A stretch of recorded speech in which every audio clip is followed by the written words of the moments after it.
الذين آمنوا كتب عليكم الصيام كما كتب على الذين من قبلكم لعلكم تتقون. صدق الله العظيم. السادة الأساتذة، فضيلة الدكتور خالد عبد الرازق الأستاذ المساعد بقسم الدعوة والتاريخ الإسلامي، وفضيلة الدكتور محمد عبد البصير الأستاذ المساعد بقسم الدعوة والثقافة الإسلامية، فضيلة الدكتور عمر عبد الفتاح الأستاذ عمر عبد الفتاح الأستاذ المساعد بقسم الشريعة والقانون، فضيلة الدكتور أحمد شبلة يعني أستاذنا في الجامعة. نهنئكم بحلول شهر رمضان المبارك وأحييكم بتحية الإسلام. السلام عليكم ورحمة الله وبركاته. وعليكم السلام ورحمة الله وبركاته. بسم الله الرحمن الرحيم. الحمد لله رب العالمين، والصلاة والسلام على المبعوث رحمة للعالمين سيدنا محمد وعلى آله وصحبه. بسم الله وعلى بركة الله نفتتح هذه الجلسة مباركة إن شاء الله. وأرحب بكم جميعا سادة الأساتذة، وأيضا مرحبا بكم يا الإخوة الكرام. يعني إن شاء الله في هذه الجلسة إن شاء الله سنسمع يعني من الأساتذتنا طبعا، وتنقسم الجلسة ممكن إلى 3 أشواط. ممكن الأول الإلقاء محاضرة من أساتذة، ثم بعد هذا الاستجواب يعني التساؤلات، يعني ممكن عندكم السؤال ثم تطرحون إلى الأساتذتنا وهم يجيبون إليكم يعني، ثم الأخير في الأخير يعني يعطوا الشهادة ونأخذ إلقاء الصور يعني هكذا. وإن شاء الله وأيها الإخوة الكرام، قد جعل الله شهر رمضان شهر ميلاد هذه الأمة الإسلامية حين أضاء وحي السماء ظلمات الأرض، فكان رمضان عهدا جديدا استقبلت به البشرية رسالة السماء. هذه الرسالة التي مثل نقطة تحول في مسيرة الإنسانية كلها. وإن شاء الله الأول الكلمة الأولى من فضيلة الدكتور خالد عبد الرازق، فليتفضل سادته مشكورا. ثانية واحدة يعني، ألا تقرأ آيات من القرآن الكريم حتى آيات الصيام تبركا قبل فضيلة الدكتور خالد أو أحدهم؟ يلا اقرأ. والآن مع آيات من الذكر الحكيم. هل منكم من يحفظ آيات الصيام؟ فضيلة الشيخ؟ من غيره؟ تفضل. أقرأ لكم أنا؟ الشيخ يقرأ. تفضل. خلاص الشيخ يقرأ. لا من الطلاب الأندونيسيين من الطلاب الأندونيسيين وإلا أنا لا بأس به. نعم لا بأس. هو يقرأ من المصحف لا حرج. عشان متوتر. لا ليس متوترا. نحن إخوتكم الكبار. اقرأ من المصحف. أنا ما جيت.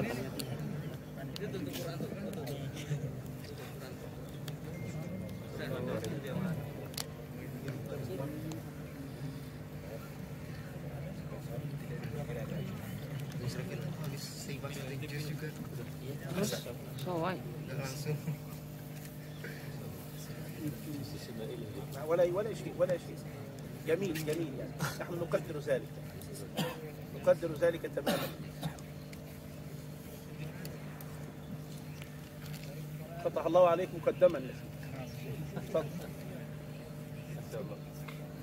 بسم الله الرحمن الرحيم. السلام عليكم ورحمة الله وبركاته. أعوذ بالله من الشيطان الرجيم. يا أيها الذين آمنوا كتب عليكم الصيام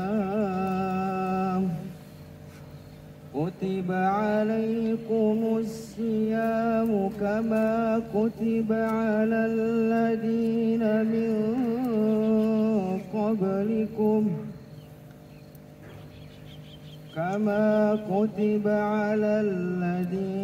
من قبلكم لعلكم تتقون.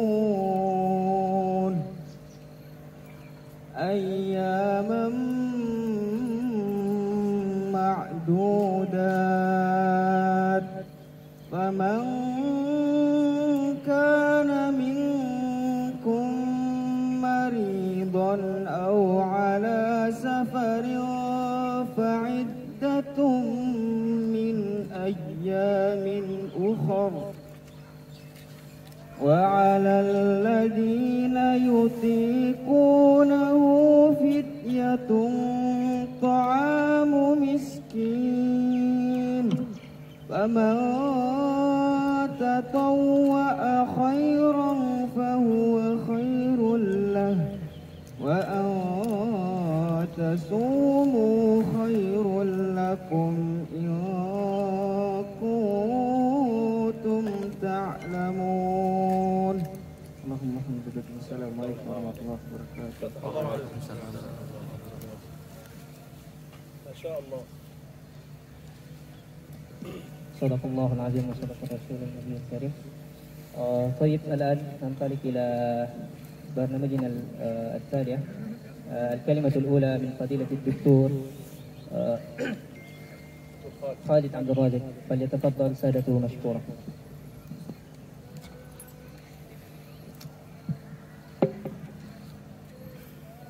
الحمد لله رب العالمين، والصلاة والسلام على نبينا سيد المرسلين سيدنا محمد وعلى آله وصحبه أجمعين، وبعد. كل عام وأنتم بخير بهذه المناسبة العظيمة، ونحن على أعتاب هذا الشهر الكريم، شهر رمضان، الشهر الذي ذكر اسمه في القرآن. نحن استمعنا منذ قليل إلى الآيات الكريمات التي تحدثت عن الصيام وعن شهر رمضان الكريم. حديثنا اليوم إن شاء الله عز وجل عن التسامح والتعاون في شهر رمضان. الله سبحانه وتعالى جعل العبادات تؤدي بالنفع للإنسان في حياته وفي آخرته، وهذا النفع يعود إما على الفرد أو على الجماعة.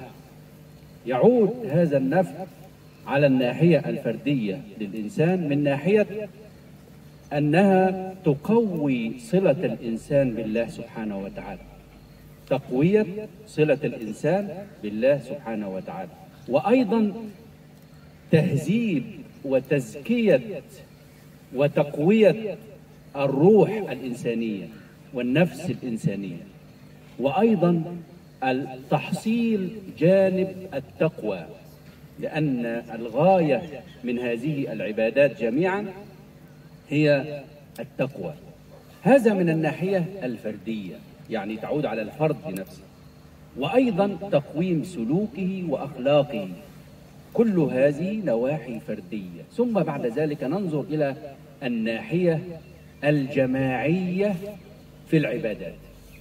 الله سبحانه وتعالى جعل هذه العبادات يمكن أن يقوم بها الإنسان بمفرده، فالإنسان يمكن أن يصلي بمفرده، يصوم بمفرده، يزكي بمفرده، يحج بمفرده، إلا أن معنى الجماعية مطلوب في هذه العبادات كلها.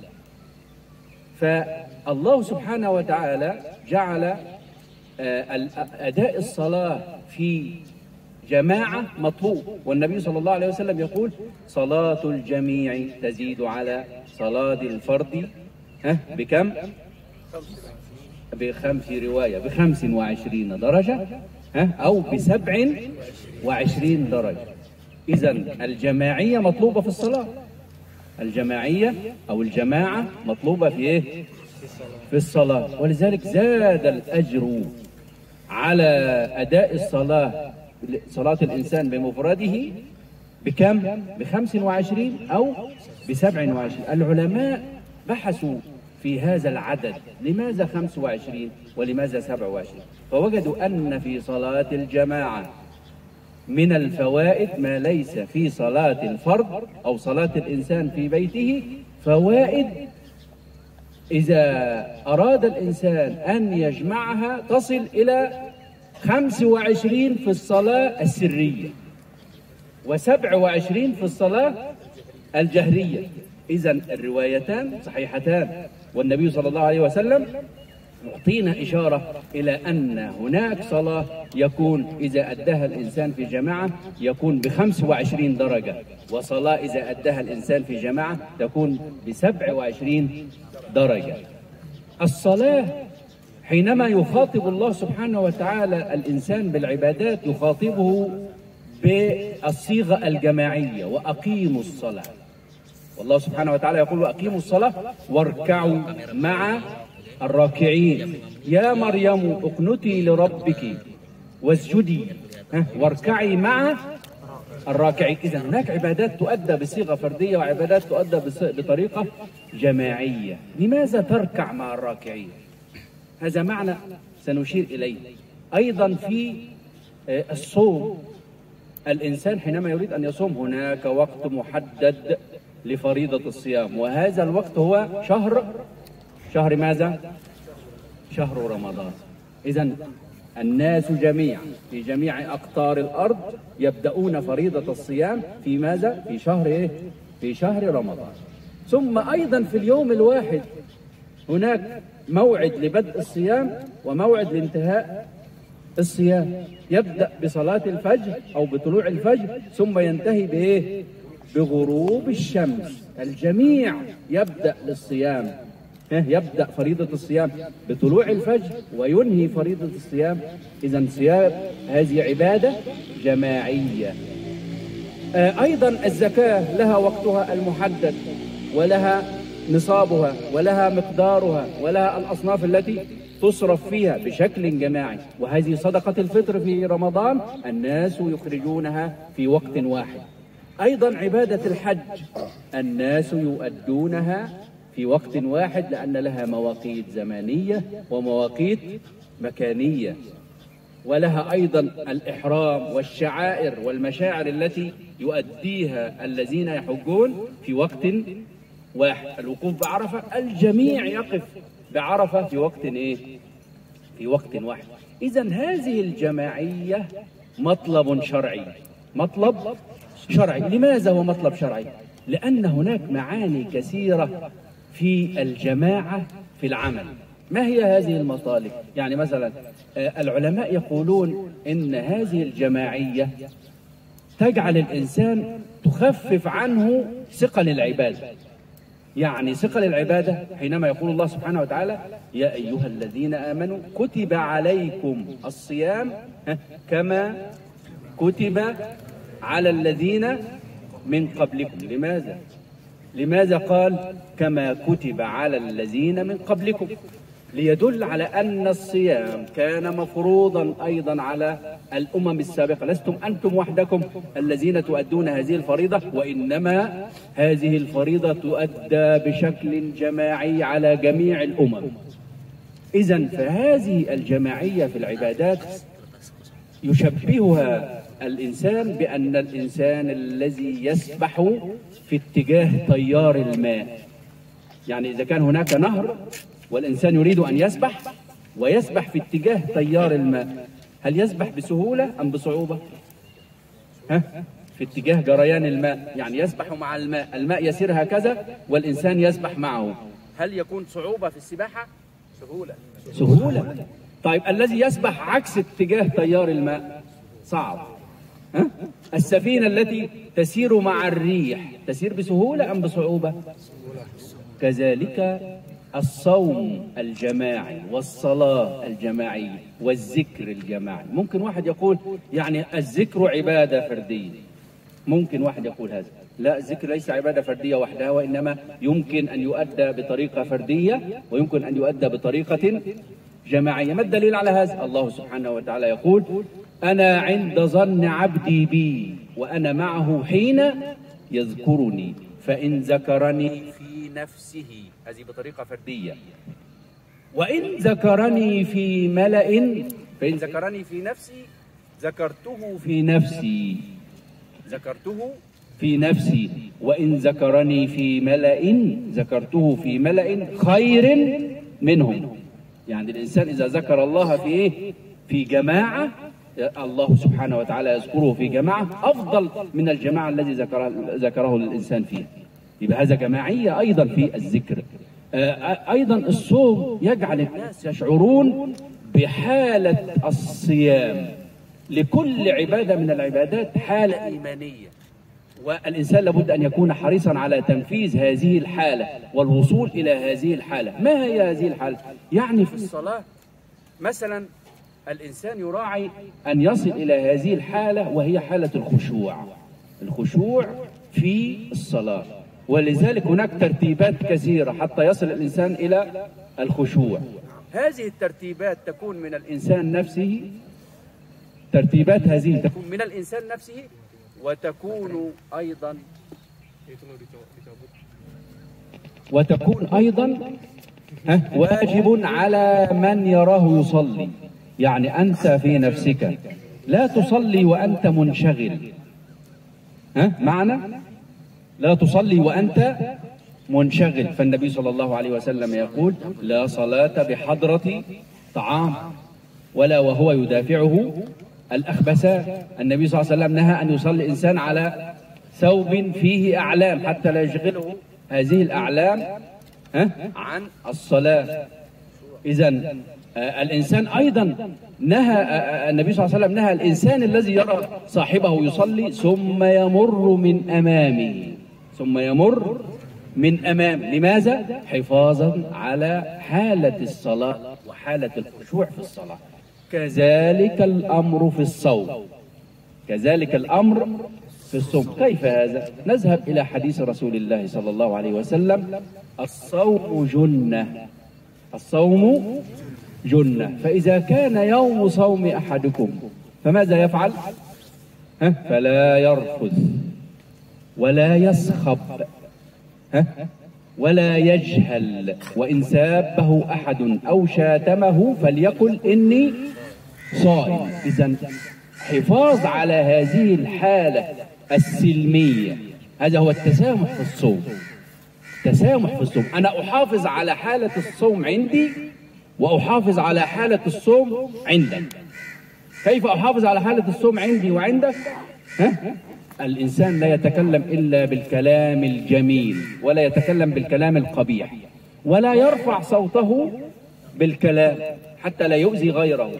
والأمر الآخر: وإن سابه أحد أو شاتمه، يعني إذا حدث هذا الأمر وسابه أحد أو شاتمه فماذا عليه أن يفعل؟ فليقل إني صائم. معنى كلمة إني صائم ماذا؟ يعني أنا في حالة صلة مع الله، أنا في حالة إيمانية، حالة الصوم، فلا ينبغي عليك أن تخرق هذه الحالة، وما ينبغي لي أن أرد عليك لأنني صائم، وأنت لابد أن تراعي حالة الصوم الذي أنا عليه. إذن هذه حالة إيمانية. الذي يقرأ القرآن يدخل في حالة إيمانية، لذلك قبل أن يقرأ القرآن لابد أن يتوضأ، لا يمسه إلا المطهرون.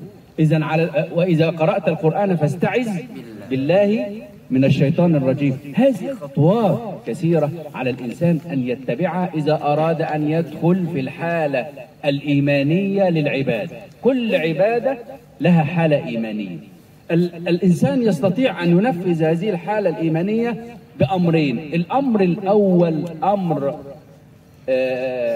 نفسي وسلمي وتسامحي، وهذا ما نتحدث عنه، وهو إن سابه أحد أو شاتمه فليقل إني صائم. يبقى أحافظ على حالتي وأحافظ على حالة غيري في الصوم. هذا هو التسامح في الصوم. المعنى الآخر أو المعنى الثاني في هذا الأمر وهو إذا استطعت أن أنفع غيري، يعني نعقد مجلسا لقراءة القرآن، نذهب لصلاة التراويح معا، أوقظ صاحبي لكي يتسحر، أحاول أن أفطر صائما، والنبي صلى الله عليه وسلم يقول: من فطر صائما كان له من الأجر مثل أجره، مثل أجر الصائم. طيب ما هو أجر الصائم أصلا؟ هل تعرف ما هو أجر الصائم؟ من يستطيع أن يقول لنا ما هو أجر الصائم؟ هل هو أجر معلوم؟ ليس أجرا معلوما، لأن النبي صلى الله عليه وسلم قال في الحديث القدسي عن رب العزة سبحانه وتعالى: الصوم لي وأنا أجزي به. يعني الجزاء على الصوم غير معلوم، لأن الله جعل هذا الجزاء بغير حساب. إذن سيكون له أجره هو كصائم بغير حساب، وله مع ذلك إضافة إلى أجره أجر الصائم الذي كان سببا في إفطاره بغير حساب. فما بالك إذا ساعد في إفطار أكثر من واحد، كيف يكون له من الأجر؟ سيكون له أجر عظيم. إذن حالة الصوم في التعايش وفي التعاون بين الناس هذا مطلب شرعي على الإنسان أن ينفذ أولا ويحافظ على الحالة السلمية عند الناس وعند نفسه، أيضا إذا استطاع أن يزيد على ذلك والأمر سهل. فالنبي صلى الله عليه وسلم قال حينما سئل عن كيف يفطر الصائم قال ولو على شق تمرة. شق تمرة يعني إذا كان معك تمرة وأذن المغرب فلا تقول هذه التمرة لي، وإنما عليك أن تقول إذا استطعت أن أشقها نصفين وأخذ نصفا وأعطي لغيري نصفا. هذا هو التسامح في الصوم. نسأل الله سبحانه وتعالى أن يتقبل منا ومنكم جميعا وأن يرزقنا بركات هذا الشهر الكريم. وأقول قولي هذا وأستغفر الله لي ولكم، والسلام عليكم ورحمة الله وبركاته. بارك الله فيكم يا أستاذ ونفعنا بنا وإياكم إن شاء الله. طيب نمشي إلى برنامجنا الثاني. والآن يعني نسمع من فضيلة الدكتور محمدي إن شاء الله سيلقي لنا المحاضرة يعني طبعا حول هذه الموضوع يعني رمضان شهر التسامح والتعاون أيضا، أو ممكن يزيد عن هذا، فليتفضل مشكورا.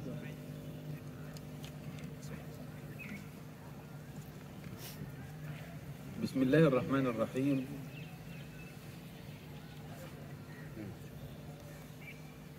أنا سعيد بلقائي بكم في هذه الأيام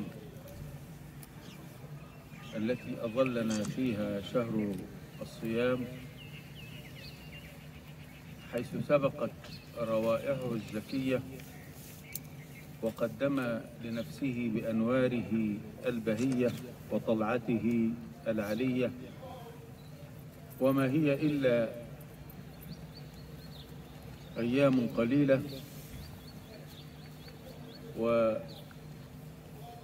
ونشاهد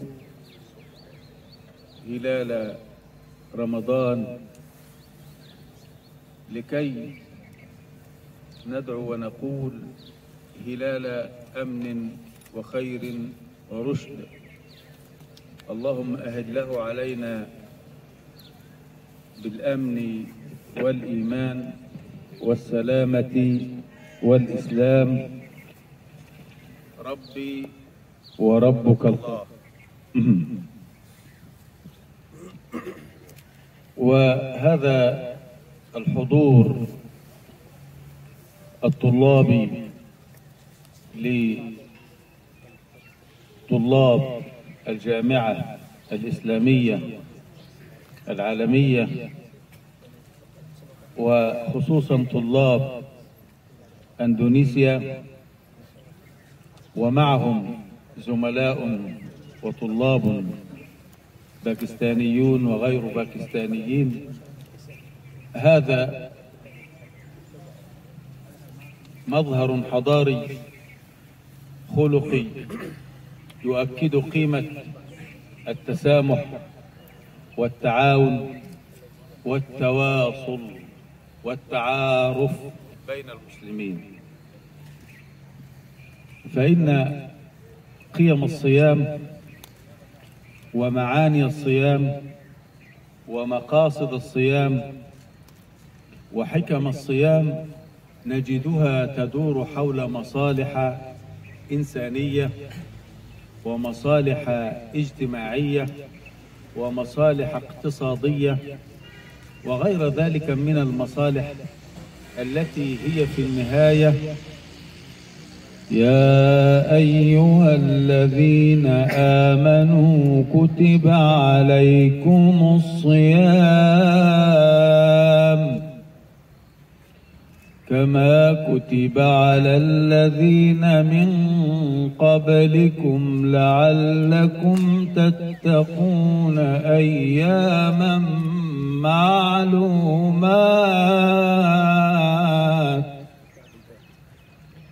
أياما في الحج وفي الصيام، يبقى هذا جاء اختبارا لكم. يعني أنا قلت معلومات حتى تقولوا كيف، هل هناك قرآن آخر؟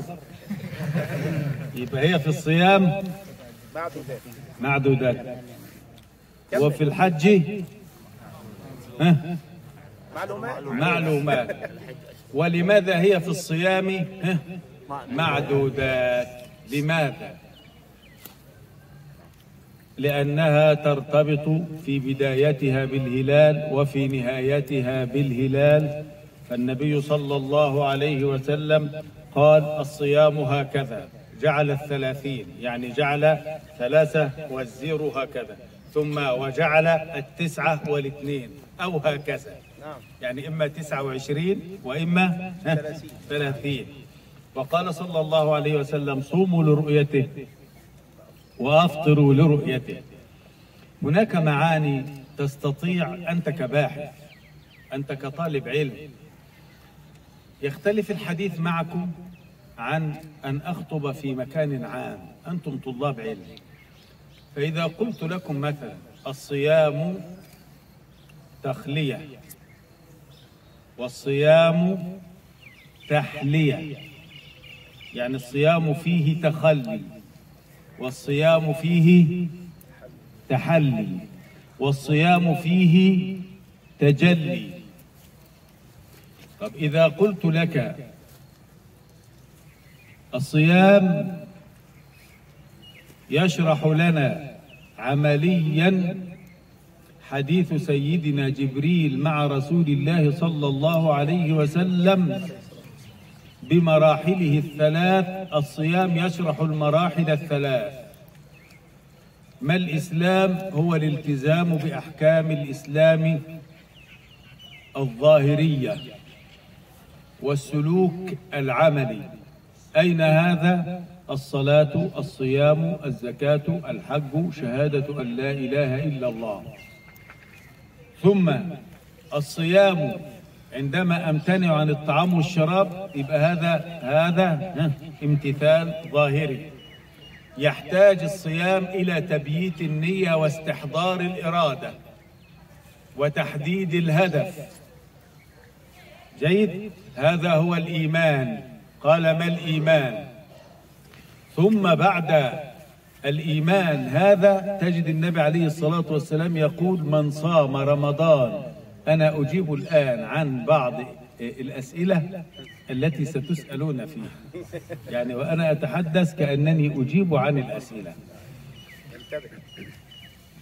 من صام رمضان، انظر، إيمانا واحتسابا، يعني يقول لك استحضر الإرادة وأن تكون حرا فري، وأنت تختار الإسلام، تختار الصيام، لأن الإسلام يتفق مع العقل، وقد جاء النقل مؤكدا له، وقد جاءت الأبحاث العلمية مؤكدة لمنافع الصيام ومقاصد التقوى في الصيام. طب ومقام الإحسان أن تعبد الله كأنك تراه، ولذلك تأتي ليلة القدر ليقول عنها ربنا إنها ليلة السلام. يبقى إذا سألتك وقلت لك ما اسم ليلة القدر، الجواب يكون ماذا؟ ليلة السلام، اسمها ليلة السلام. هذا له علاقة، هذا له علاقة بالتسامح ولا ليس له علاقة؟ السلام هو التسامح، يعني أنت تسامحني، أنت تعفو عني، هذا تسامح، هذا رقي في الأخلاق. طب لماذا أنت تتسامح؟ لأنك ترى الله أو كأنك ترى الله، يعني تشعر ولديك إحساس بأن الله رقيب عليك، مطلع عليك، ناظر إليك، فأنت تقول سامحتك لأجل وجه الله. الصيام كله تسامح، ومن تسامح الإسلام أنه إذا أكل الإنسان أو شرب ناسيا هل هناك مشكل؟ ناسيا. إذا قبل وهو صائم هل هناك مشكل؟ ليس هناك مشكل. إذا أصبح الإنسان جنبا هل هناك مشكل وهو صائم؟ ليس هناك مشكل. والآن نبدأ المسابقة معكم، ونسأل الله لكم التوفيق وأن أن يحقق اللقاء هدفه من خلال أن نضع كما أشار فضيلة الدكتور خالد المعاني والقيم في عناصر تبقى في أذهاننا، نتحدث عنها في بلادنا، نتحدث عنها في أبحاثنا، نتحدث عنها في مواقع التواصل التي نحن نتعامل من خلالها مع الآخرين. عندنا السؤال الأول.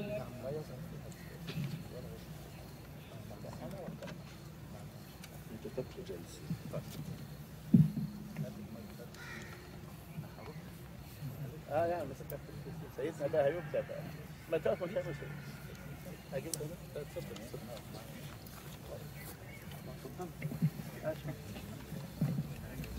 السلام عليكم ورحمة الله وبركاته. كيف حالكم؟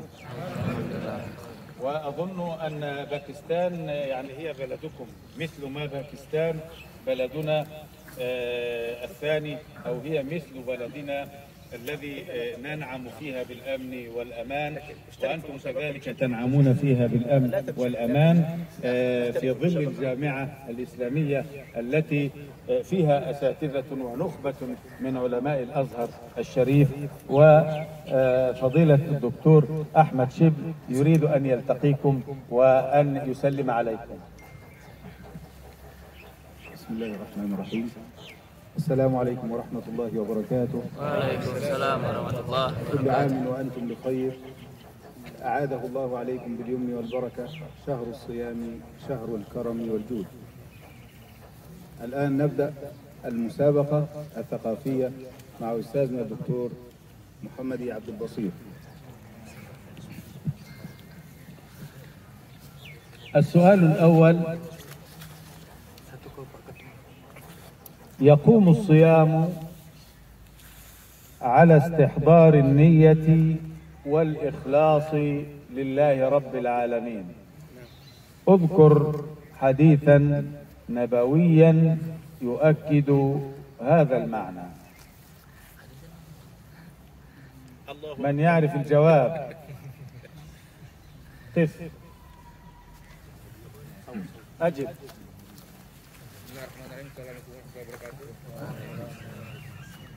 أنت من؟ أنا في واحد الزهري ريتوجا من أندونيسيا الجنسية. قل اسمك شيئا رويدا. أنا اسمي عبد الواحد أزهري ريتوجا من أندونيسيا طبعا. فتح الله. في كلية ماذا؟ في أي شيء؟ أنا في كلية أصول الدين. يعني كل شيء أسأل أنا عنه. في قسم كذا. نعم في قسم الحديث. فتح الله عليك. وأود أن أجيب إن شاء الله. نعم. والجواب هو الصوم هو باستحضار النية والإخلاص. هذا مناسب بالحديث الذي جاء من سيدنا عمر رضي الله عنه عن أبي هريرة رضي الله عنه قال قال رسول الله صلى الله عليه وسلم إنما الأعمال بالنيات وإنما لكل امرئ ما نوى ومن كانت هجرته إلى الله ورسوله هجرته إلى الله ورسوله ومن كانت هجرته إلى امرأة يصيبها وينكحها فهجرته إليها. فتح الله عليك. طيب تعال قف هنا عند الجهة الأخرى. قف هنا. تأخذ جائزة. أنت مفروض عليك يعني هنا. جائزة عمرة يعني ولا حاجة؟ سيدنا دكتور محمدي لو كنت أجبت في المضمون جدا لا أخذت عمرة وحجا، لكنك أجبت بالعموم. وهذا الحديث هو أجاب كأنه في كلية الشريعة، يعني يبني الأحكام على الأصول، وأتى بأصل. أما